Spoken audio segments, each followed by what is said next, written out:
Hello and welcome to another video from the only channel that you need to not only survive the current apocalypse but actually enjoy it. And today's video is going to be number 9 in our series entitled Written in Stone, about the change that took place in the calendar about 2,700 years ago when the earth went from having a 360-day year to having a 365.25-day year. If you haven't seen the first 8 videos in this series, then this one probably won't make much sense to you. You really need to go back and look at those.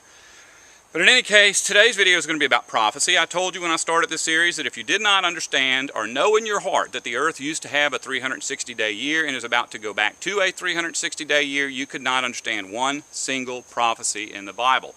Because all Bible prophecies that are left for us are based on a 360-day year.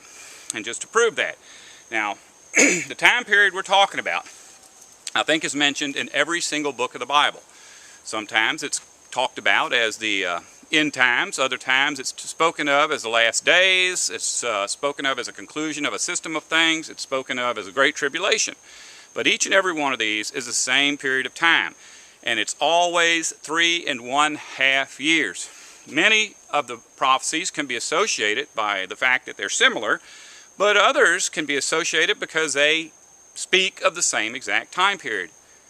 If you understand that the earth at one time had a 360-day year, and you understand that we're about to go back to that, because there is the prophecy of the 42 months. 42 months on a 360-day year works out to exactly 3.5 years.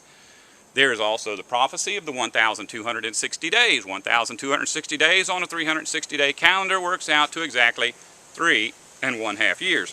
There is also the prophecy of the times and half a time, which is also 3.5 years. So if you don't understand that we're going to a 360-day year, you're not going to understand any of that. Now, I already know that this video is going to cause a lot of controversy. A lot of people are going to be angry at me because every church on the earth that I know about depends on these being separate prophecies in order for their theology to work.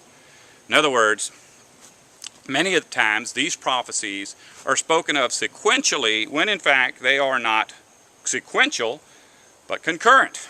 In other words, they happen at the same time, but in order for you to understand or believe in their theology, you have to believe that they're separate and they happen one after the other.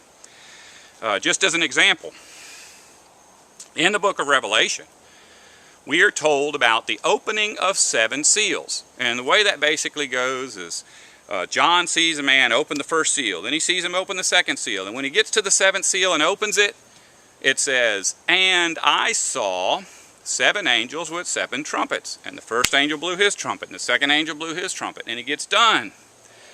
And he says, "And I saw 7 bowls of God's wrath being poured out." So, if you just take our English translation of the Bible and try your best to just block out all of the facts, you can make it seem as those are 7 sequential prophecies, one after the other.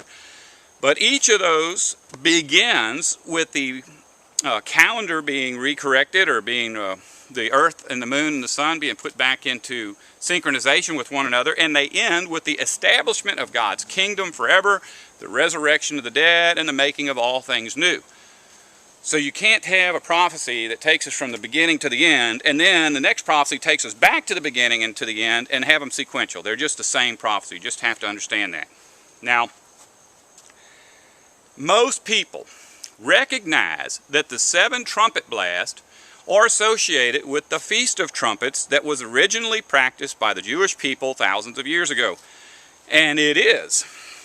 But you run into a sticking point because the Feast of Trumpets was only celebrated once a year at the vernal equinox in the fall. So every year, on the first day of the 7th month, there would be a lunar eclipse. There would be a man stationed to watch for the lunar eclipse with a horn. When he saw the eclipse beginning, he would blow the horn so that everyone in the village could come out and enjoy the eclipse together. That was done every year, and it was done in Israel. But we're not talking about Israel. We're talking about God's world, His planet. Our vernal equinox happens twice a year, our fall equinox and our spring equinox. but we only have one fall equinox, but the southern hemisphere of the Earth has their fall equinox when we're having our spring equinox. So we would have a lunar eclipse on this side of the planet.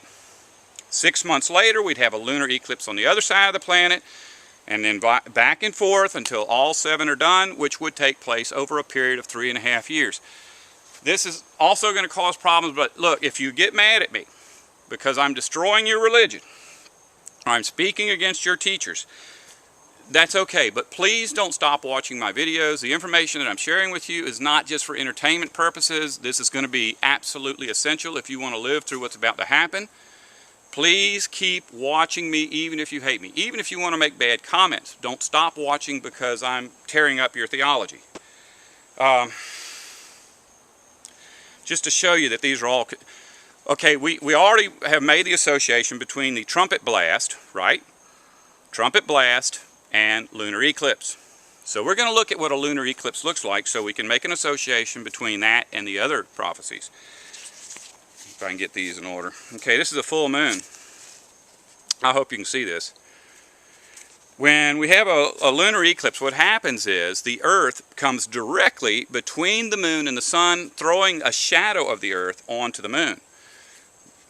And so that's what it looks like when it's... See, this is the full moon, and when the Earth comes directly between the moon and the Earth, you'll see something like this. And the shadow will slowly move across the moon until it is dead center in the moon. Now, the reason that we get eclipses, and ours are not predictable because we no longer have a 360-day year, but the reason we get eclipses is because on the day when the Earth and the moon and the sun are in alignment, at the whenever, and the Earth comes between them, it's because the sun and the moon are catching up with each other. That's right to left, you know, east to west. But if we go to a 360 years, that's not what's going to cause the lunar eclipse. It's going to be the vernal equinox. When the vernal equinox takes place, this is what you're going to see. Let me see here. That's when you don't see nothing, just a full moon. And as the shadow of the Earth starts, it will start from the top. And it will work its way down. Now, does that look like a bowl of God's wrath being poured out? When John told us about the bowls of God's wrath being poured out, he was simply confirming that the trumpet blast would be associated with a lunar eclipse. And probably John didn't even know that it was talking about a lunar eclipse because the lunar eclipse had stopped occurring hundreds of years before John was born. But it's the same thing with the seals being removed from the scroll. The seal being removed from a scroll kind of looks like a lunar eclipse. In any case, all of this is important. You have to understand we had a 360-day year at one time. We're going back to a 360-day year because by knowing that, you can know everything that's going to happen in the last days. First off, you can know there's a 3.5-year time period. We're not looking for a 7-year time period. We're not looking for historic events over eons of time. You know, a lot of the churches, they associate these prophecies with everything from the establishment of the Catholic Church to the Founding Fathers to the establishment of Israel in 1948. And that's just foolishness. None of that is involved in this at all. And if you believe that stuff, you're going to be in a lot of trouble when these things start happening. And here's another thing.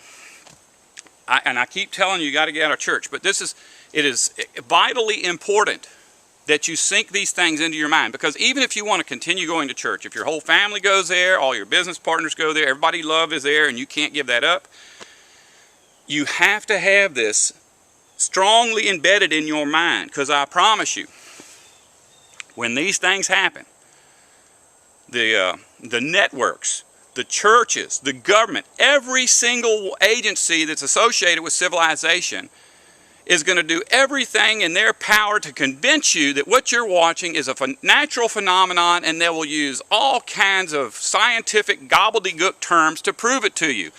And guess what? If you're filling your mind with that poison every day, it don't matter what your eyes see. When you look up there and see an eclipse, a lunar eclipse every year, and you see the moon come up every day at the exact same instance that the sun goes down, it don't matter what you see with your eyes. You're going to believe whatever they tell you. Written in stone. If you don't want to survive, don't listen to me.